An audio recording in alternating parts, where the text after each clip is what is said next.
샬롬 한 주간 평안하셨습니까? 오늘도 레위기 토라 포션 타즈리아 임신하여 묵상을 도와드리기 위해서 마이크를 켰습니다. 제가 기도하고 오늘 토라 포션 타즈리아 함께 살펴보겠습니다. 바룩 아타 도나이 엘로헤누 멜렉 하올람. 온 우주의 왕이신 주님을 송축합니다. 아쉐르 키드샨 베미츠보타브 베츠바누라 소크 베디브레이 토라. 우리를 말씀으로 거룩하게 구별하시고 토라의 말씀으로 빠져들게 하시는 주님을 찬양합니다.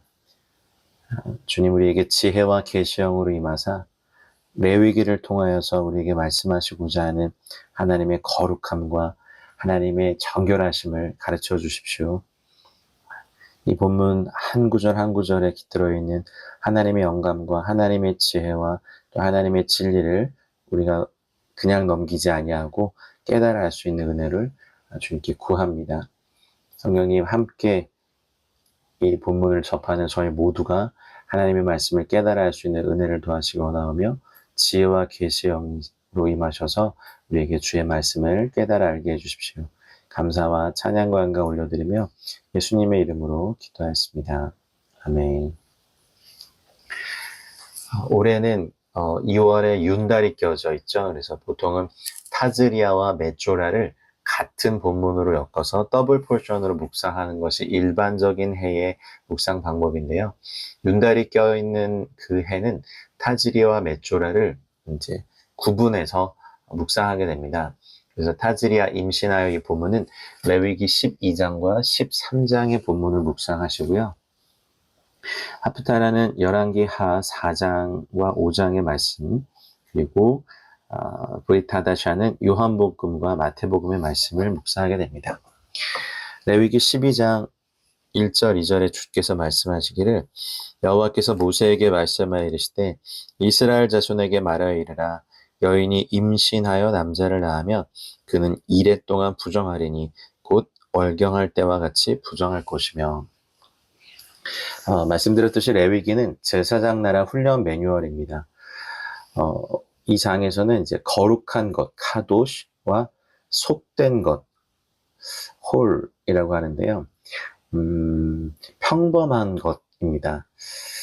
규례를 이스라엘 자손에게 이제 가르치시는데요. 12장은 8절로 되어 있지만 이제 13장은요 59절을 차지하고 있는데 나병, 문둥병에 관한 내용이 무려 59절입니다. 하나님은 이 정결법을 굉장히 중요하게 여기셨는데요. 우리가 거룩하다, 거룩한이라는 카도시라고 하는데요. 카도시의 반대는 부정한 것이 아닙니다. 부정하다가 이제 히브리어로 탐에 있네요. 부정한 것이 아니라 평범한 것입니다. 다시요. 거룩한 것의 반대는 부정한 것이 아니라 평범한 것이에요. 토라에서 말하는 이 부정함은요, 그 성막에 들어갈 수 없는 의식상의 부정함, 부적합이죠. 이건 살인, 도둑질, 간음과 같은 윤리적이거나 영적인 부정함도 아니고 몸에 오물이 묻는 것과 같은 위생상의 부정함도 아닙니다. 의식상의 부정은 그런 부정이 아니라 제 세 번째 부정함인데 우리 헬라식 교육을 받은 저희들의 마인드에서는 좀 이해하기 힘든 히브리적인 개념입니다. 거룩한 카도시의 반대는 그냥 평범한 겁니다. 근데 일상생활에는 아무 문제가 없는데 성전 의식에 참여하거나 수행하기에 적합하지 않은 상태가 부정함입니다. 좀 의외죠. 예를 들어 여성들이 그 월경할 때, 생리할 때는 체내에서 피가 배출됨으로 인해 성막에 들어가 거룩한 의식에 참여할 수 없는 것은 의식상으로 부정한 상태일 뿐 이건 일상적인 삶의 일부분이죠. 도덕적으로 문제가 있는 것도 아니죠. 출산은 또 거룩한 것이고 복된 것이잖아요. 사실은 이 출산 자체를 부정한 것으로 여긴 것이 아니라 출산과 함께 나오는 출산혈을 부정한 것이라고 하시는 겁니다. 성막은 지극히 거룩하신 하나님께서 임하신 어쩌면 하늘의 왕궁의 모형인데 오직 생명, 의, 거룩함만이 가득한 곳입니다. 죄, 어떤 죽음, 뭐 부패함, 뭐 그런 것들이 발붙일 수 없는 장소가 바로 성막인데, 피가 몸에서 방출됐다는 것은 생명이 흘러갔다는 것, 생명이 방출됐다는 것을 의미하거든요. 왜냐하면 피에는 생명이 있기 때문에 그렇습니다. 그래서 죽음의 영역 가운데 노출된 거죠. 성경에서 보면 이제 남녀의 생식기를 통해서 피가 나온 것만을 부정하게 여겼을 뿐, 상처로 인해 몸의 다른 부분에서 피가 나오는 것을 부정하게 여기지는 않았습니다. 그래서 토라에서의 부정함은 성막, 성소, 곧 하나님께로 나아가는 것과 관련된 아주 중요한 개념입니다. 레위기 11장 24절 25절에 보면 그 주검을 만지면, 그 시체를 만지면 이제 저녁까지 부정할 것이며, 주검을 옮기는 모든 자는 그 옷을 빨지니 저녁까지 부정하리라. 이게 이제 저희가 저번 주에 그 묵상했던 말씀의 일부분인데요. 그렇다면 부정함의 근원에 대해서 저희가 이번 주간에 좀 더 묵상을 해야 됩니다. 죄와 죽음의 영역에 들어가거나 접촉하는 경우에, 즉 사람이 시체를 만지거나 옮김으로써 죽음과 접촉하는 경우를 부정하다고 하십니다.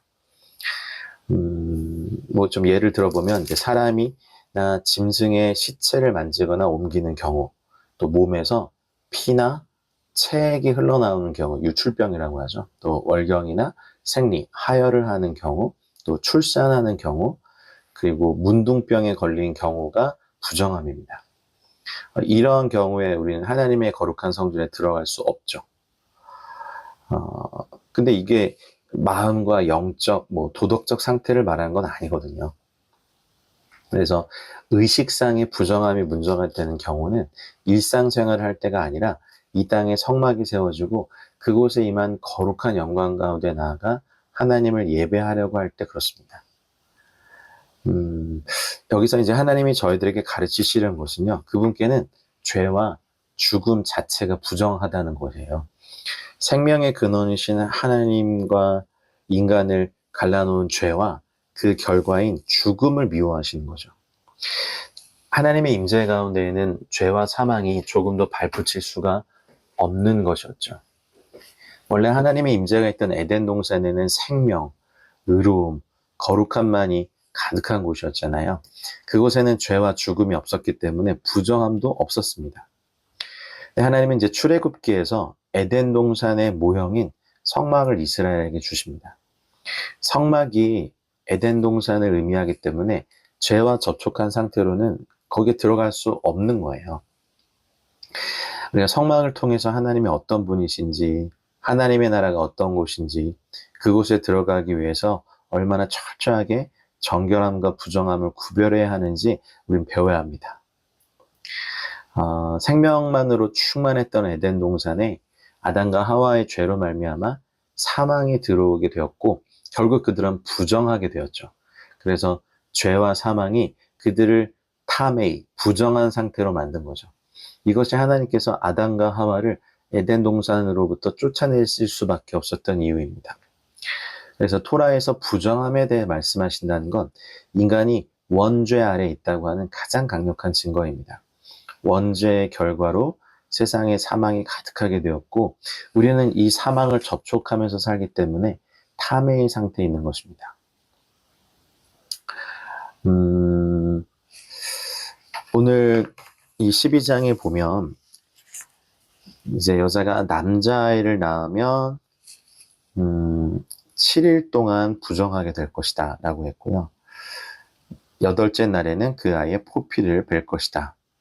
그리고 4절에 보면 그 여인은 아직도 33일을 지내야 산열이 깨끗하리니 정결하게 되는 기한이 차기 전에는 성물을 만지지도 말며 성소에 들어가지도 말 것이며, 5절에 보면 여자를 낳으면 그는 2일에 동안, 남자의 2배죠, 14일 동안 부정하리니 월경할 때와 같을 것이며 산열이 깨끗하게 되면 66일을 지내야 하리라, 이렇게 되어 있네요.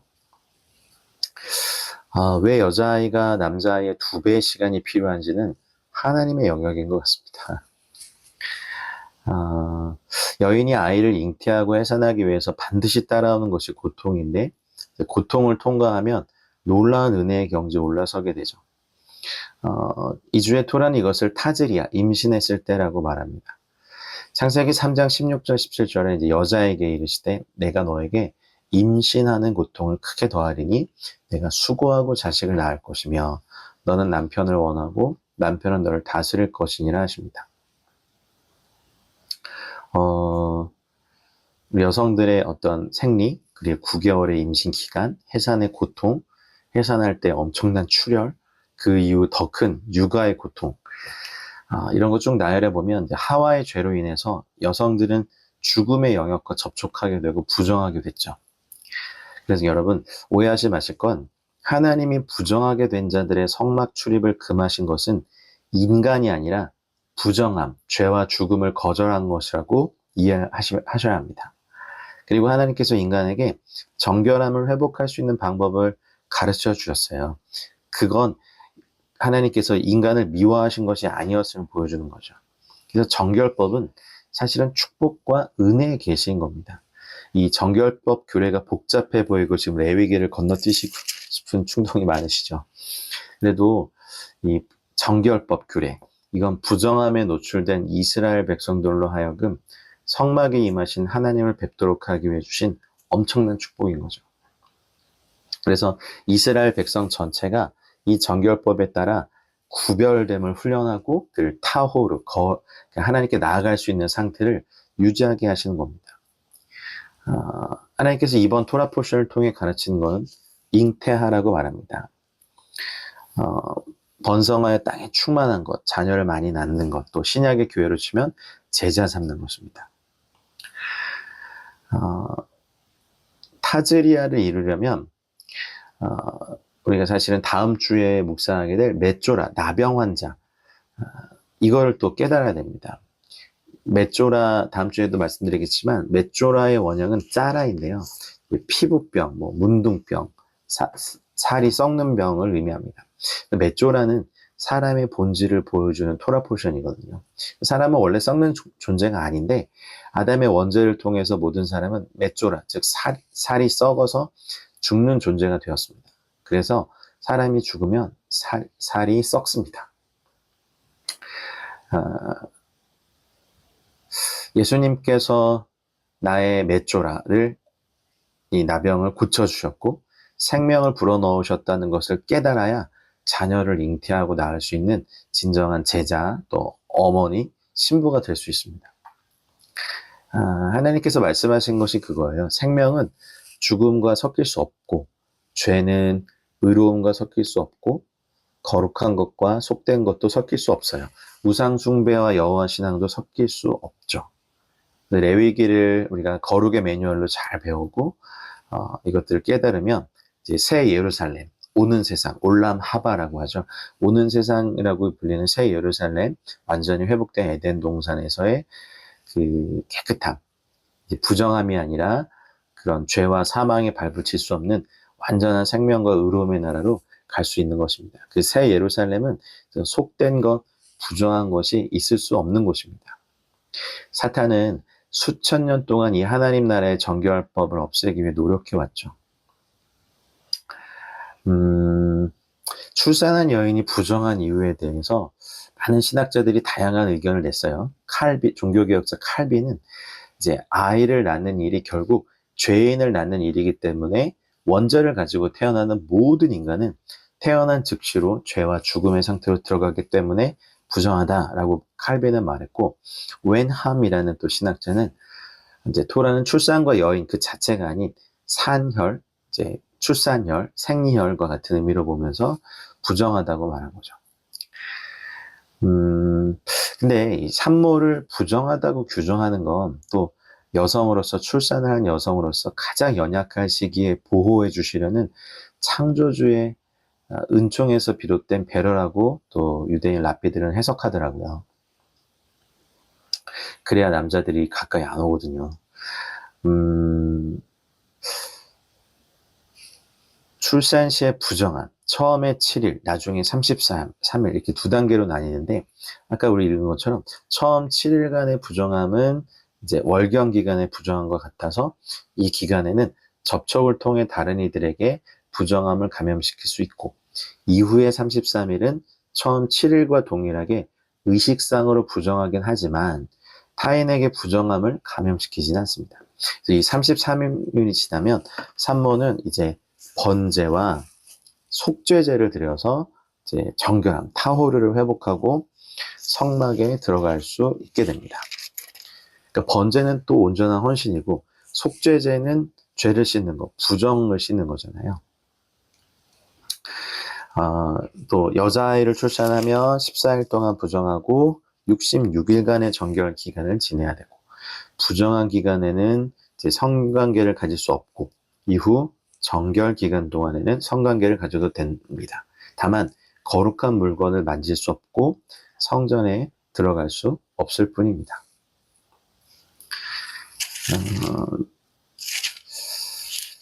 여인이 감당할 수 있다면 번제의 제물로 어린 양을 드리고 가난하다면 비둘기를 드려야 하죠.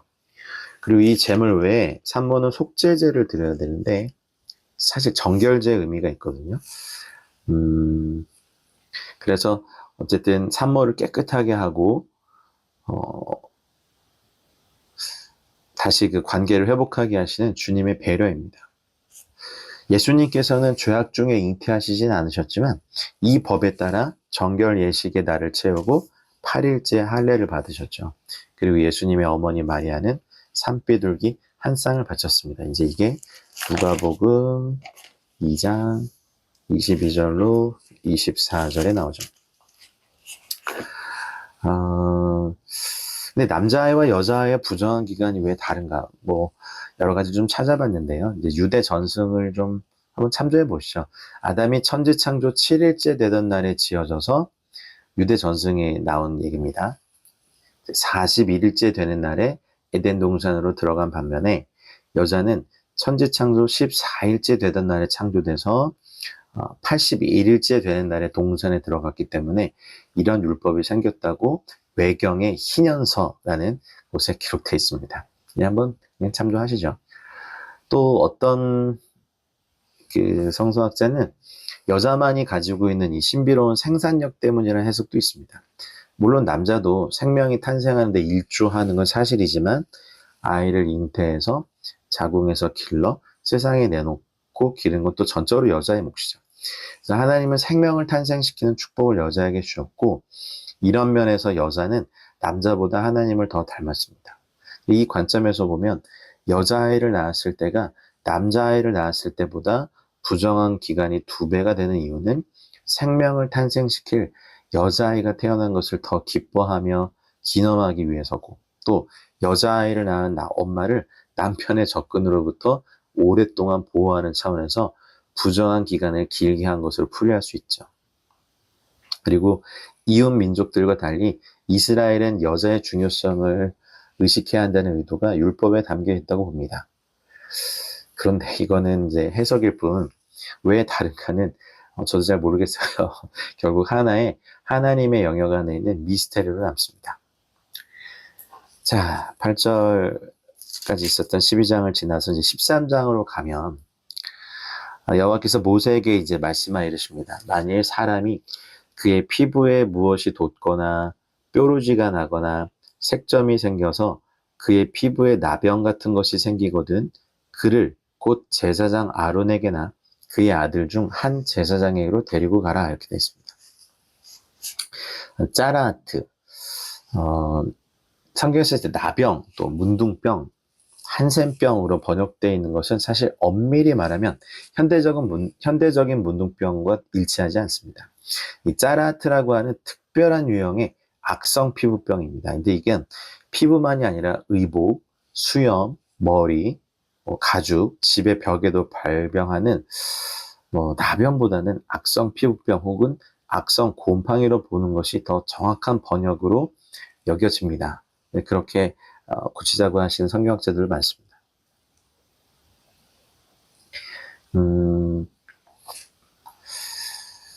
이 짜라아트에 걸린 사람은 이제 피부가 썩어 들어가게 돼서 죽은 자와 다름없는 상태가 되기에 걸어 다니는 죽은 것 같죠.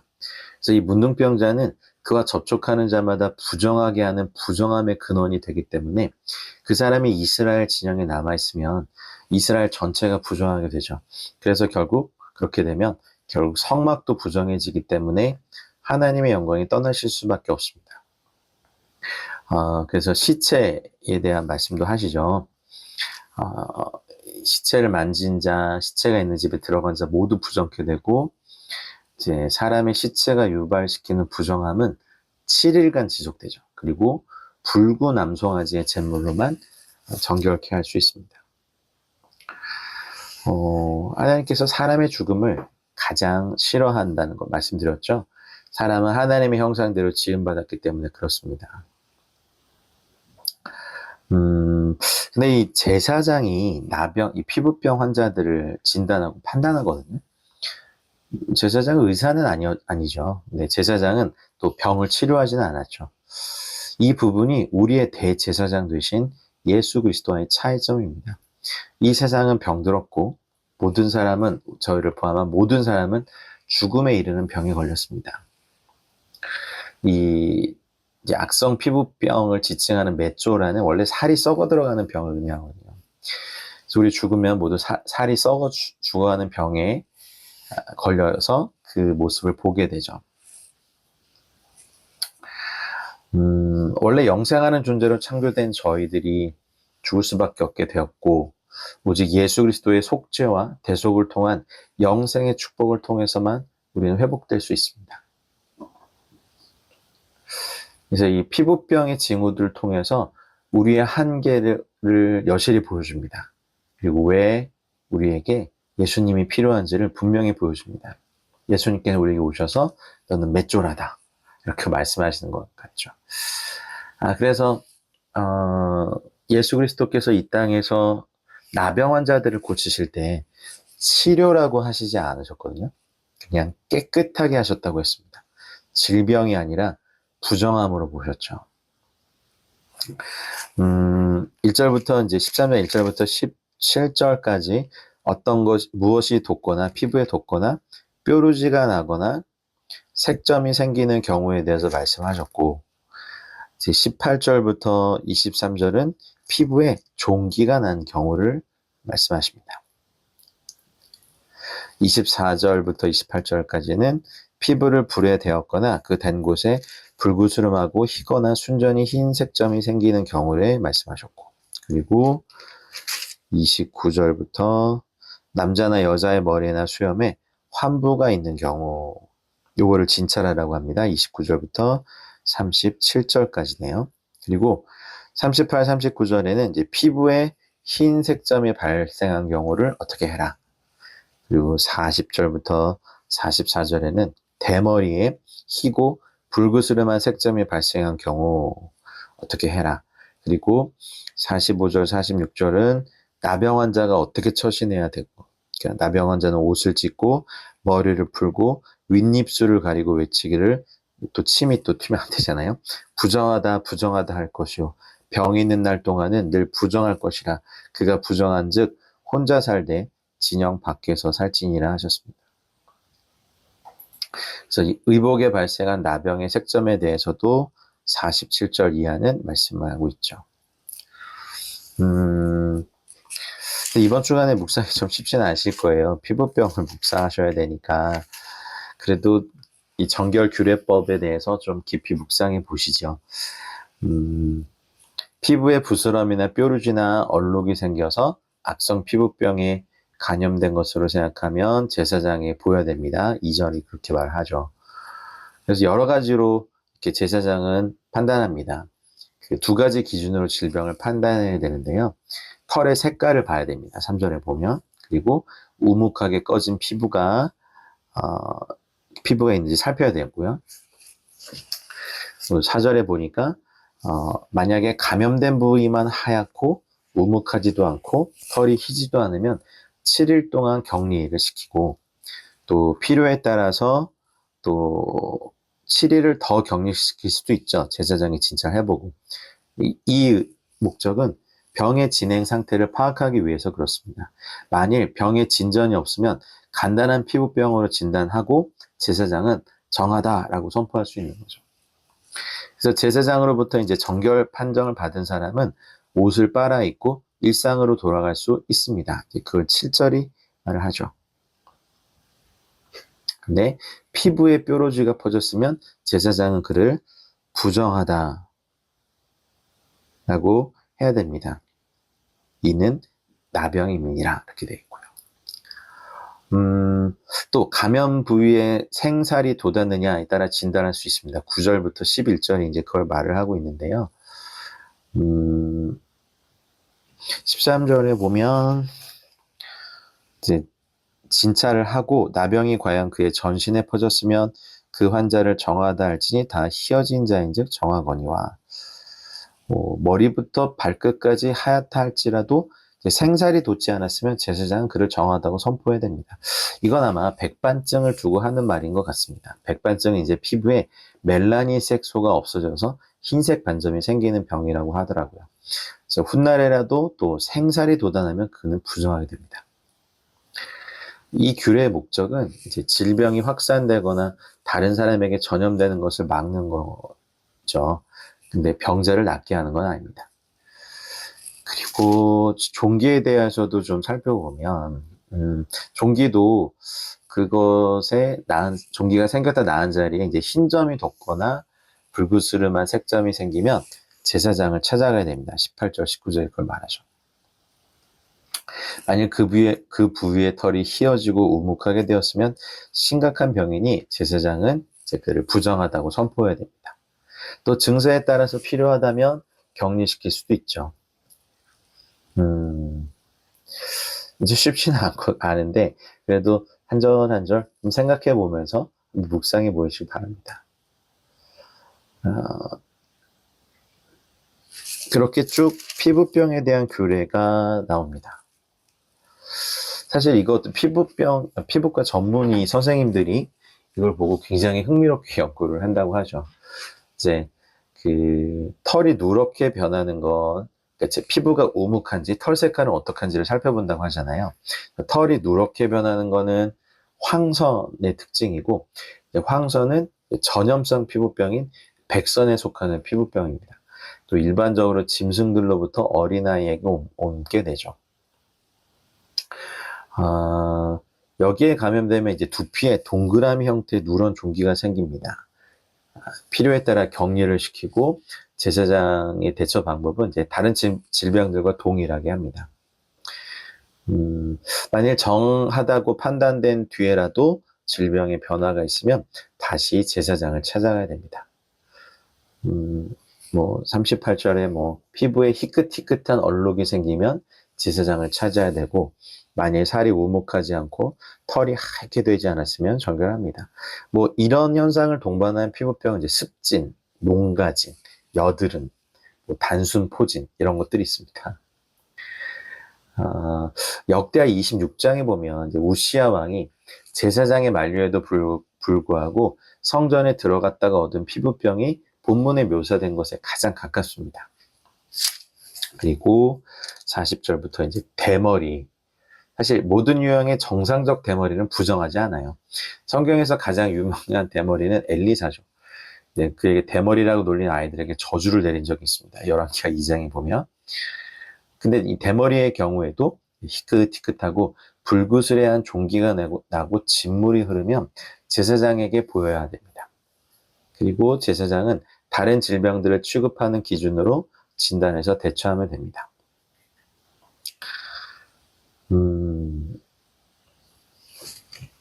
그리고 의복이나 가죽에 생기는 곰팡이에 대해서도 47절 이후에 쭉 나오는데요. 의복과 집도 이제 짜라한테 감염되는 것으로 봐서 현대적인 나병을 말하는 것은 아닙니다. 이집트에서 나온 고고학적 증거에서 이제 주후 AD 5세기 이전에 나병으로 고통을 겪은 사람들이 있다는 것을 보여주지는 않습니다. 그래서 1세기 이전에 나병을 앓았던 사람은 팔레스타인 지방에서 지극히 드물었을 거로 추정이 됩니다.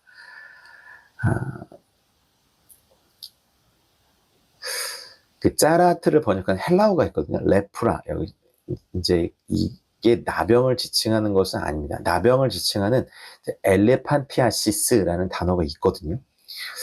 그래서 어쨌든 이 짜라트는요, 육신의 타락 안에서 경험되는 한계성을 지적해 줍니다. 우리 몸 안에 수많은 질병의 씨앗들이 깃들어 있고, 세균, 바이러스, 뭐 염증, 우리가 눈에 안 보이는 뭐 엄청난 것들이 있죠. 그래서 많은 사람들의 생명이 괴롭게 된 이유가 또 여기 있죠. 그래서 짜라트를 히브리어 파자해 보면요, 이제 원형이 쭈른데 악함, 아이는 보다, 뭐 눈, 또 타브는 완성을 의미합니다. 그래서 해석해 보면 짜라트는 악함을 보는 표, 뭐 악함을 보는 표의 완성 이런 걸 의미하거든요. 어쨌든 이 죄 그리고 나병, 죄는 양심을 더럽게 하는 영혼의 나병이고 그리스도만이 우리를 영혼의 나병에서 깨끗하게 하실 수 있죠. 제사장은 나병을 선언할 수 있을 뿐이지만 우리 그리스도께서는 나병을 깨끗하게 하실 수 있습니다. 아멘. 제가 이 피부병에 대해서 묵상 기간을 어떻게 도와드려야 될지 하면서도 더 혼돈에 빠지고 있습니다. 여러분들 그리 하셨다면 좀 죄송합니다. 피부에 대한 것들을 자세히 말씀하시고, 그리고 사실은 인간의 내면 안에서 교만해지고, 감각이 없어지고, 털이 나고, 부패고, 고름이 생기고, 진물이 나는 것들도 영적인 악함도 그대로 보여주는 본문입니다. 그래서 이 본문을 묵상하실 때 우리 내면에 어떠한 것들도 묵상하시면서 우리 내면도 깨끗하게 하는 은혜가 있길 바랍니다. 주의 이름 축복합니다. 더 혼돈을 드려서 죄송합니다. 근데 이 피부병 이거를 어떻게 묵상을 도와드려야 될지 매번 이 본문이 돌아올 때마다 좀 혼돈스럽게 합니다.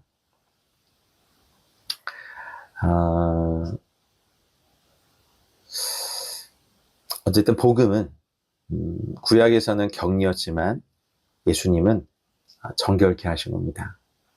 그래서 우리는 진 밖으로 나아가 사람들에게 격리가 되지만 주님을 만나면 우리의 모든 나병도 악성 피부병도 깨끗이 치유되고 여러분과 제가 하나님 안에서 자유케 되는 것을 누릴 줄 믿습니다. 이번 주 하프타라는요, 나아만 장군이 어떻게 짜라트, 피부병에서 낫게 되었는지에 대한 본문을 읽습니다. 사실 첫 번째 이야기는 보리떡 20개로 2200명을 어떻게 먹였는지에 대한 것이고, 그리고 두 번째 이야기는 시리아 군대 장군 나아만이 피부병에서 어떻게 낫게 되었는지를 다루고 있습니다. 복음서에서는 예수님께서 요한복음 6장 8절로 13절에 떡 몇 덩이로 많은 사람 어떻게 먹였는가와 마태복음 8장 1절로 4절에 나병을 어떻게 고치셨는가에 대해서 읽게 됩니다. 예수와 우리 주님도 하나님께서 유대인들뿐만 아니라 이방 나라들을 사랑하시고 그 백성들을 고쳐주는 것을 예로 드시면서 나아만의 병 고침에 관하여서 언급하셨죠. 예수님께서 병자를 고치신 사건은 놀라운 사건입니다. 역설적인 사건이기도 하죠. 왜냐하면 짜라트로 고통받는 사람을 의식적으로 만지면 그 사람 또한 마찬가지로 부정하게 되지만 예수와께서는 완전히 죄 없으시고 흠 없으신 분이시기 때문에 그분만이 하나님 앞에서는 흠 없는 치료자시고 그분의 만지심을 통해 우린 진정으로 영적인 경배를 드리게 됩니다. 주 예수님께서는 우리를 찾아오셔서 진 밖에서 영문 밖에서 우리를 고쳐주시는 분이십니다. 이번 주간에 예수님의 놀라운 치유의 손길을 만나는 저 여러분들 되시기를 주님 축복합니다. 한 주 동안 수고 많으셨습니다. 샤밧의 은혜가, 샬롬의 은혜가 저 여러분들 모두에게 축복합니다. 사랑하고 축복합니다. 감사합니다.